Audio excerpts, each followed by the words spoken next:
nervous when there's no issues. Because then somebody creates one, which has happened to me a couple times here in the last. Me. That's why Coach Spurrier brings something in with it. You know. Valid point. They tried to dive in front of you and take the bullet. You couldn't get there quick enough. Well, you know, Nashville. Bonnet just made a comment. You know, he was my former at LSU. Bonnet's done a nice job. Plus, he was a better basketball player. You know, when he played noontime basketball, he could shoot. Never lets up.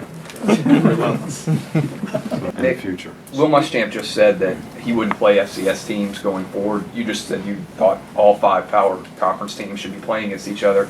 Will Alabama now in the new format, the playoff, be playing FCS teams as well? Well, I don't know that we have a choice sometimes, you know? I mean, we just can't call people up and say, we want to have a game. It's not like setting up a golf game. I call 3 of my buddies and say, you guys want to play? Can you play Sunday morning? Can you play, you know? And then everybody says, yeah, I can play. You ever try to schedule a game? Do you know what goes into that? And it's very difficult to do home and home with quality teams. And there's only certain teams that, to be honest with you, you almost have to buy games to get people to play you. Outside of the neutral site game that we do in our conference games, all right, we struggle to schedule 3 other games. So you don't even think if Alabama decided that they wanted to set a policy of we don't play FCS schools, you could even pull that off?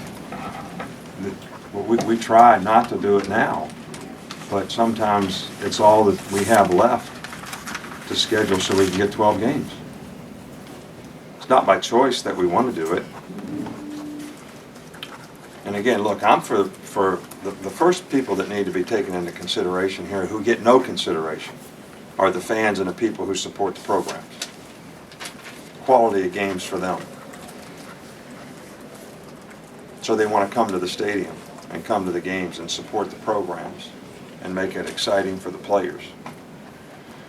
So, no, we do not want to play those types of teams. Sometimes we don't have a choice. So you're saying that you get turned down a lot.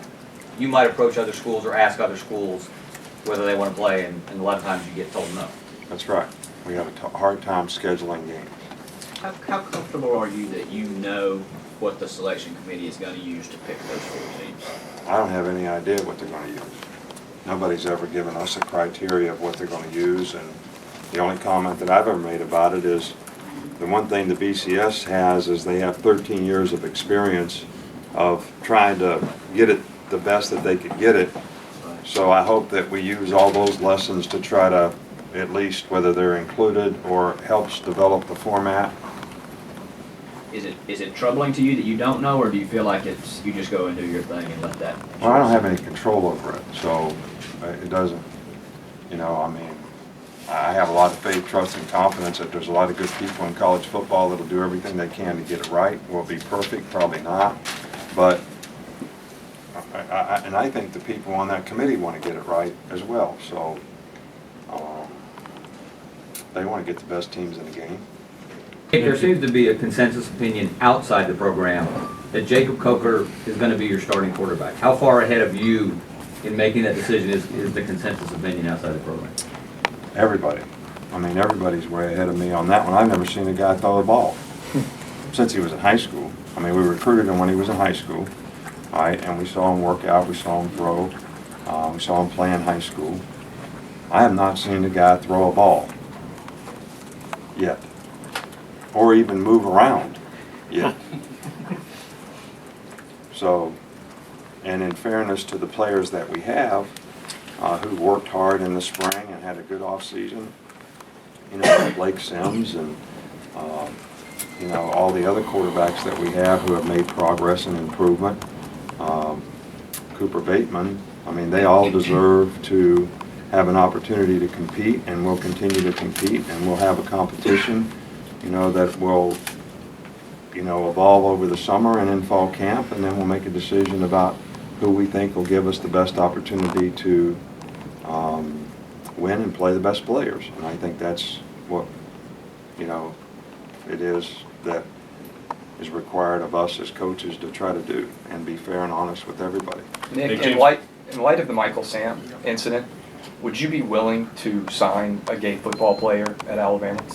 Well, we don't really look at, what guys' choices are when it comes to those types of things. I've been on teams with folks like that. Don't have a problem with it. As long as we respect them and they should respect us, and as long as that happens, I'm good. All right, so I would have no problem with that, and I would hope the players on our team would have the same kind of respect for someone's thoughts and feelings and differences, and show the same respect. Historically, you remember Bear Bryant, the Sam Cunningham story was that in order to get integration in the state of Alabama, he scheduled that game. I mean, in some sense, do you see that as a connection going forward? I don't really know that I'm qualified to, comment about what Bear Bryant did. Probably, what year was that? Somebody probably knows. 1971. 1971. I was still playing college. Probably not very well. So I'm not sure I should be making comments about, why Bear Bryant did something.